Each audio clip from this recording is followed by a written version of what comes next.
From Korea to Germany. From Alaska to Puerto Rico. All over the world, the United States Army is on the alert to defend our country, you, the American people, against aggression. This is the big picture. An official television report to the nation from the United States Army. Now, to show you part of the big picture, here is Sergeant Stuart Queen. Welcome again to the big picture. The fighting in Korea is over now, and the deeds of the American and South Korean soldiers who fought those battles are part of our military history. When the Reds attacked, the South Korean army was a small band of ill-equipped and inadequately trained soldiers. But it later rose to become a large and modern fighting machine. Our story this week is the story of how that was done. This is Chang Shi-yuk, serial number 215658. He's a lieutenant in the Army of the Republic of Korea. Chang is a good officer, too. He's a leader, understanding the problems of his men, willing to do all that they can do and then some more. It was men like Chang who led and trained the gallant South Korean Army.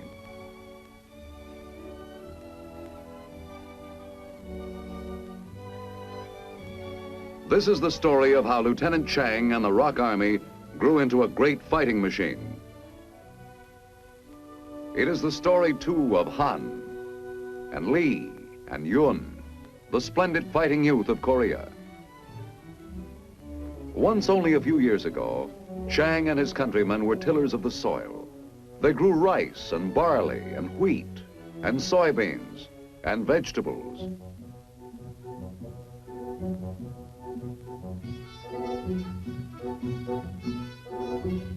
Some were fishermen, netting in vast catches of all varieties of fish to help feed the hungry mouths of Korea's millions and to export for the nation's economy.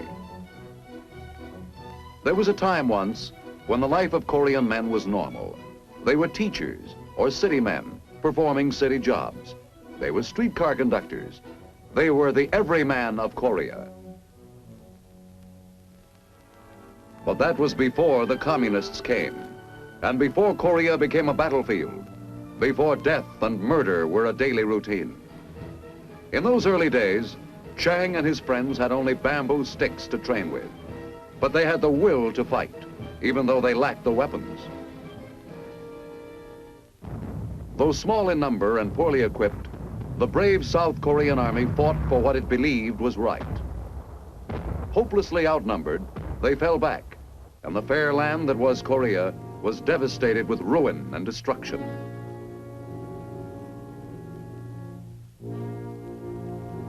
And the people were assaulted and massacred and made homeless.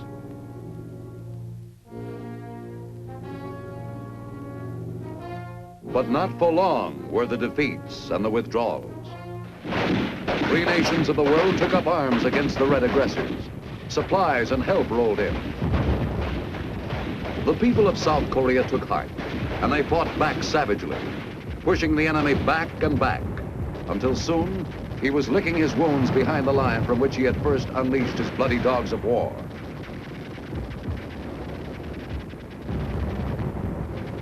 They defeated him because they had learned that men of peace cannot defend themselves adequately against the evil designs of the men of war unless they are prepared with vast quantities of materiel of war, unless they are prepared with oil and gasoline to feed the mighty juggernauts with power, unless they are prepared with cargo trailers to haul the materiel,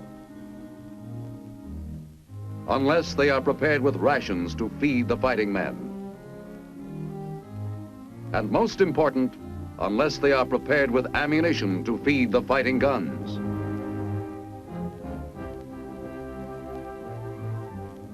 But men must be trained in the dreadful arts of modern warfare, and the Army of Korea needed help in starting training programs for its inductees.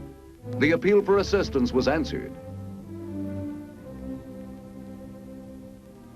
That's why the United States organized KMAG, the military advisory group to the Army of the Republic of Korea, which was conceived for the avowed purpose of advising in the organization, training, operations, and support of the Korean Army commanders and staff officers. Just as the common men of the free world joined forces to fight the common foe, so did their leaders sit down together to plan a systematized training program for the Korean Army. Representing the Korean soldier was General Paik Sun-yup. Acting for the United States and the United Nations was General Cornelius E. Ryan. The results of these conferences was the completion of a number of training centers, the principal one of which was RTC-1, the largest training installation in Korea. Its name, Jeju-do. For hundreds of young Korean men, it all began that eventful day when, as the cream of Korea's youth, they were inducted into the ROK Army and together caught their first look at Jeju-do. Soon, the LSTs on which they were being carried were nosing into the beach.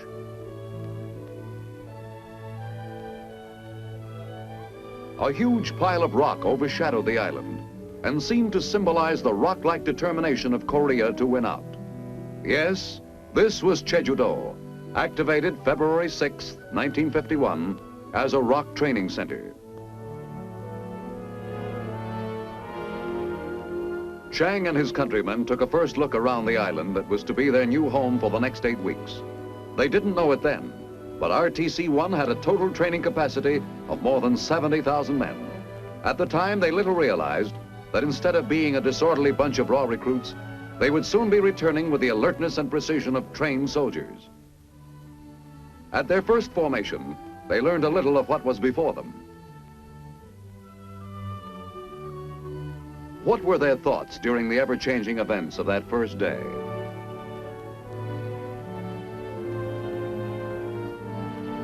Nobody knows, but all who were there knew that here in the shadow of Mount Masulpo, a new Korean army was being born. And then came orientation to their new place in life, their new duties, for they were soldiers now, not private citizens. And as soldiers, they were expected to obey the orders of their superior officers. Because so many of the inductees were young, inexperienced farm boys, it was necessary that such things be explained to them exactly, thoroughly, and patiently. Yes, a new life was beginning for the young men of Korea, and somewhere among this raw group, leaders had to be found.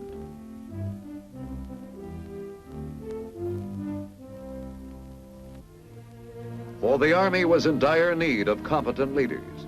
The records of all the inductees were carefully examined to determine which could qualify. For many of Korea's new soldiers, the clothing and material issued was more than they'd ever owned in their past lives. KMAC realized that if men are to fight well, they must be supplied with at least the common necessities of life. One of those necessities is a buddy with whom to share confidence and fear. KMAG also knew that one of the most important necessities to a soldier is a warm, comfortable roof over his head. The first relaxation from the exhausting events of that first day brought a little time to think about the life they had just left. They thought about old Grandpa Kim, who refused to evacuate his farm near Seoul because he wasn't afraid of anything anymore. And about Aunt Wang, who had been bombed out of her house, so she found another home below ground. And what about their little cousins? What were they doing? How were they living under war conditions?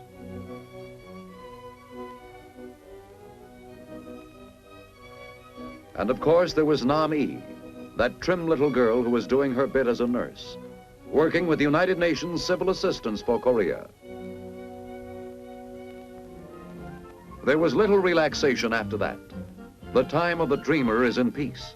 The time for action is in war. At first they seemed one huge, awkward squad.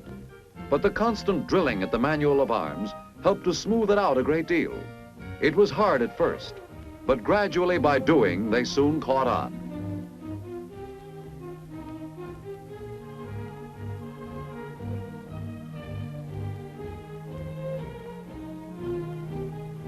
And then there was more drilling and more marching, with no let-up, with no time to think about aching muscles.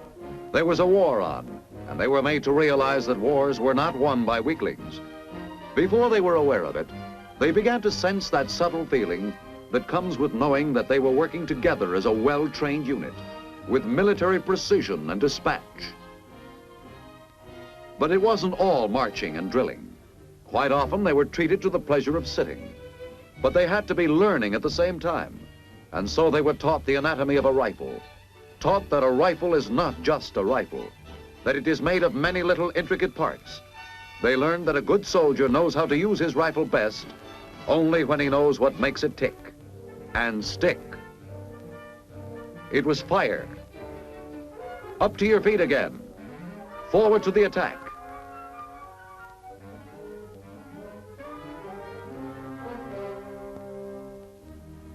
Then came rifle practice. How to hold their rifle. How to squeeze on the trigger, not pull. They had already learned how a rifle operated. Now came instruction in what it could do. Kill.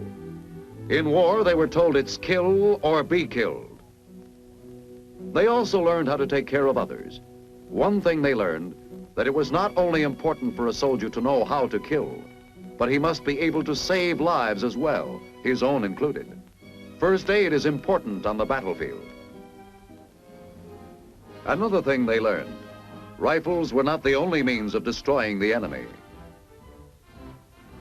Mines and booby traps not only delayed the advance of armies, but often stopped them permanently. So first the theory in class sessions, then practice in the field. A lot of practice. It was hard work digging those mine holes, but they were made to realize that it was easier to dig a hole for a mine than to have one dug for them. If some thought that was hard work, they soon found out it was easy compared to the work they did when they went into combat training for the individual soldier. That's when they learned about using camouflage, too.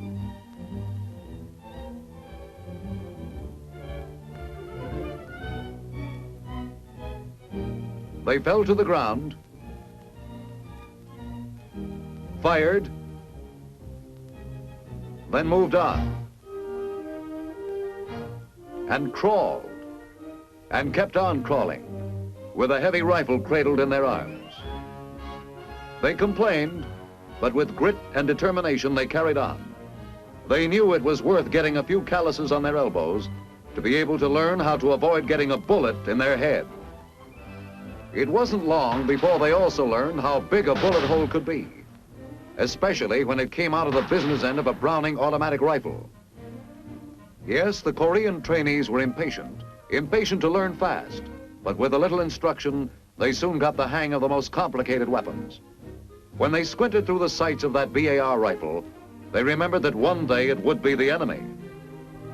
One thing they never got used to, the marching, with a full pack waiting weary shoulders.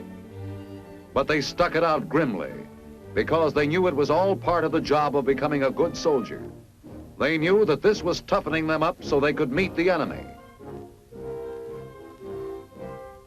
One way of making sure you go forward when the time comes is to know how to fire that M1 rifle, straight and true and to the mark.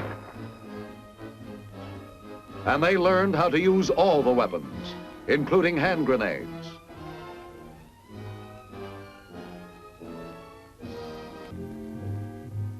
The bazookas were heavy, but they knew the rockets they delivered carried a terrific wallop. And always they were learning under the expert guidance of old Korea hands. Tough, determined men who had been through the early campaigns, who had come back to teach the inductees what they had learned through bitter experience. Every day was filled with something new. The field fortification instruction, for instance, with barbed wire. First, a demonstration. Then do it yourself. In preliminary training with that marvel of communications, the handy-talkie, how to operate, what makes it work, what is it used for? All the questions are answered and the soldier's knowledge grows.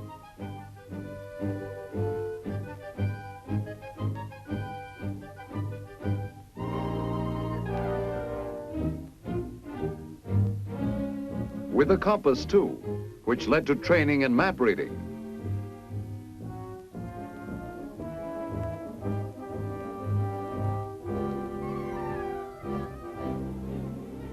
And then there was all that instruction and practical work in the combat formation training.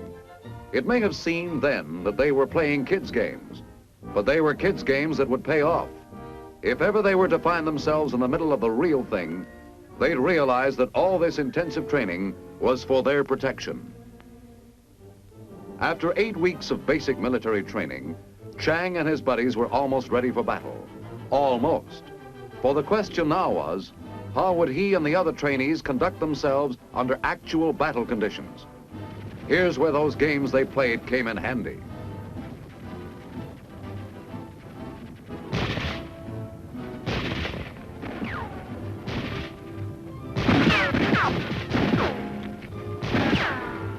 They were able to climb that hill without tiring too much, because their climbing muscles had been toughened by all the marching they'd undergone.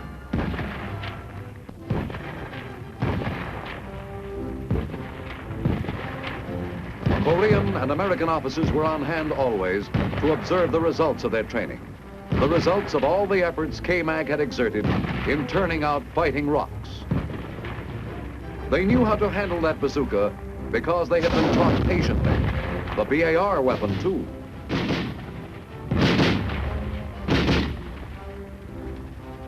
This was the result of all the hard and patient work that had gone into their training.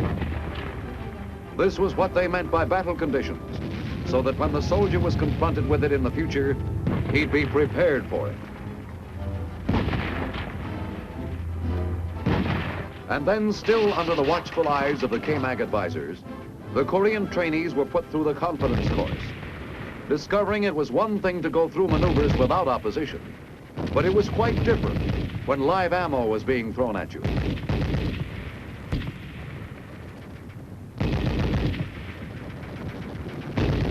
This was the acid test. If they came through this, they were ready for anything the enemy could lob over at them. Cover and concealment training had taught them to roll over a wall instead of exposing themselves to enemy fire. And they kept on crawling as the shells burst around them.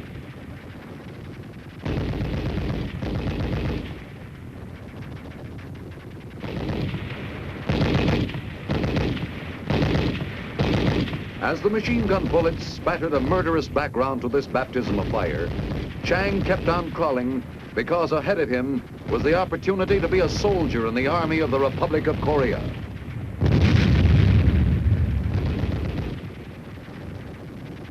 The first 8 weeks of training were coming to an end for most of the others, but not for Chang, because he had been accepted as a candidate for Officers Candidate School by the time his final inspection at Jeju-do came around.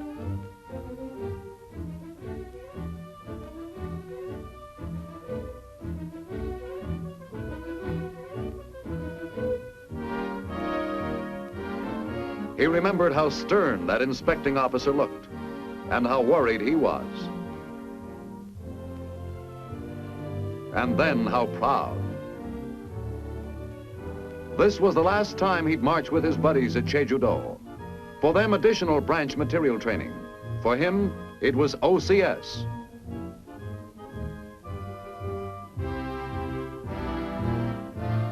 It seemed only a short time ago that they'd arrived at Jeju-do as untrained recruits. Now they marched back to the LSTs as soldiers ready for battle.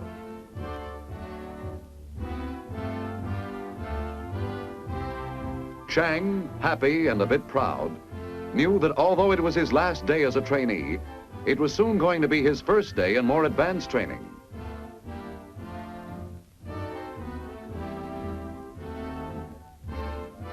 Before he realized it, he was marching again, this time with the other OCS candidates.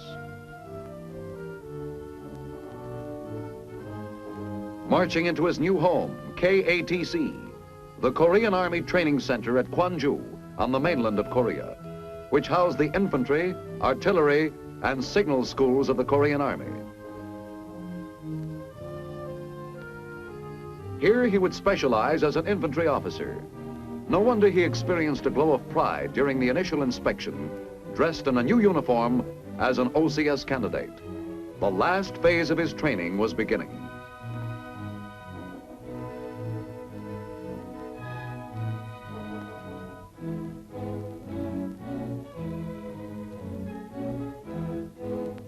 Then it was back to attending classes. No time to waste now. Officers were desperately needed.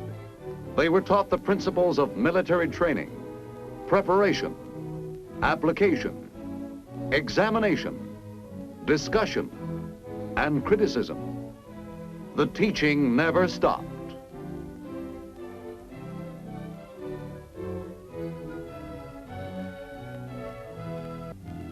Then began a period of learning from technical manuals. There were times when they would have preferred the marching, but they stuck to it because they knew they had to know theory as well as practice to be a good leader. There was practice too, lots of it. On the rifle range again, always with live ammo, so that firing an M1 rifle became almost as natural to them as breathing. The heavy stuff too. Theory first with the heavy machine guns, and then practice. Lots of it, until you thought they would never get the chatter out of their ears.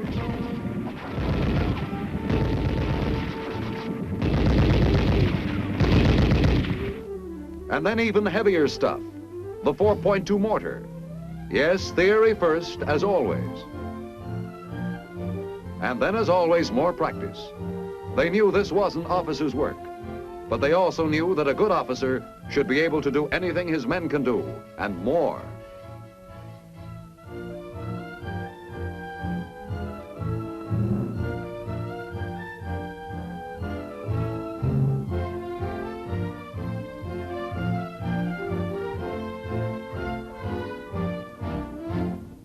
There were calisthenics, too, to build up bodies so that they could withstand the rigors of that intense training. Body push-ups, up and down and up.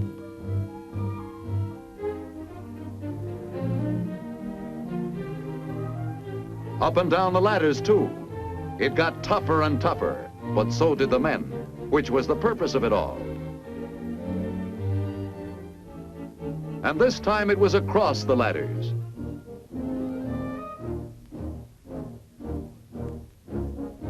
And once again, more classroom theory, now with a 75mm recoilless rifle.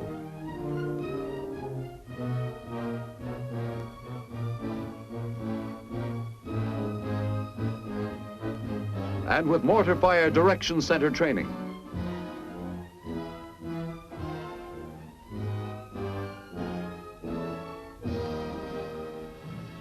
Then came the big push, the last exercise they would go through before graduation. Its purpose, to put them through all the phases of combat.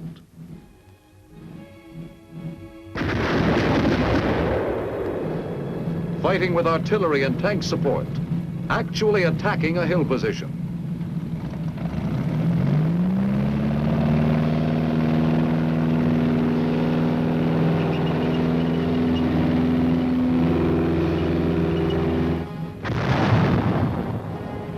The men of KMAG were watching them, and the general seemed satisfied with what he saw. What did Chang and his friends think of then, as the shells burst and the bullets whistled around?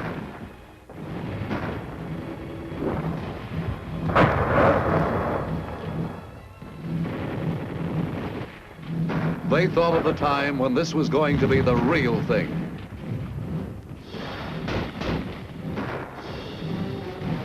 When up ahead was the live enemy with live ammo in their guns, to put them to the test of all they had learned in the last 24 weeks. How to get there and stay alive. That's what they thought.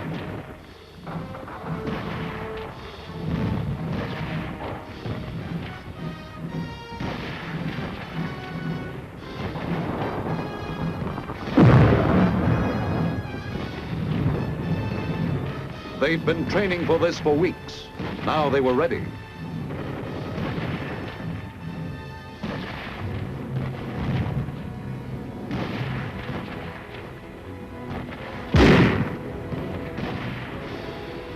It was a taste of the real thing, and they could now face the enemy with confidence.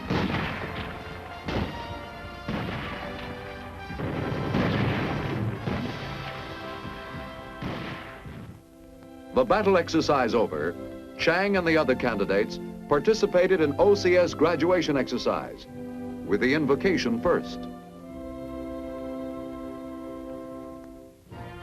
With a band and all, and with speeches, of course. And they thought their salute was smart. This was the climax.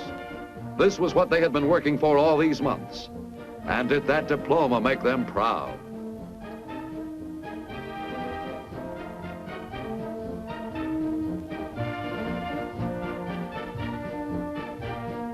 Now they were officers in the Army of Korea. Now it was Lieutenant Chang Shi-yup, a leader of men.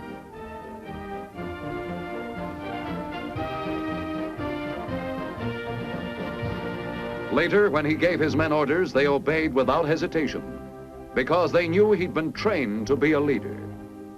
Just as there were thousands of other officers and men who, like him, had been trained by KMAG.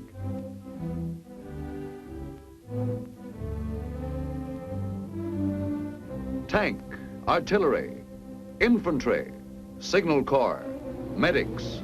It doesn't matter what branch they were in. They were an army now, a trained army of men who could be ready at any time to leap to the defense of their country. Yes, it was Lieutenant Chang Shi-yup, but at the same time it was more than that. The splendid fighting youth of the Republic of Korea, looking ahead to a future of greatness, of happiness, and of peace. Now this is Sergeant Stuart Queen inviting you to be with us next week, when The Big Picture will bring you another pictorial report on the activities of your Army at home and abroad. The Big Picture is a weekly television report to the nation on the activities of the Army at home and overseas. Produced by the Signal Corps Pictorial Center. Presented by the U.S. Army in cooperation with this station. You can be an important part of the big picture. You can proudly serve with the best equipped, the best trained, the best fighting team in the world today, the United States Army.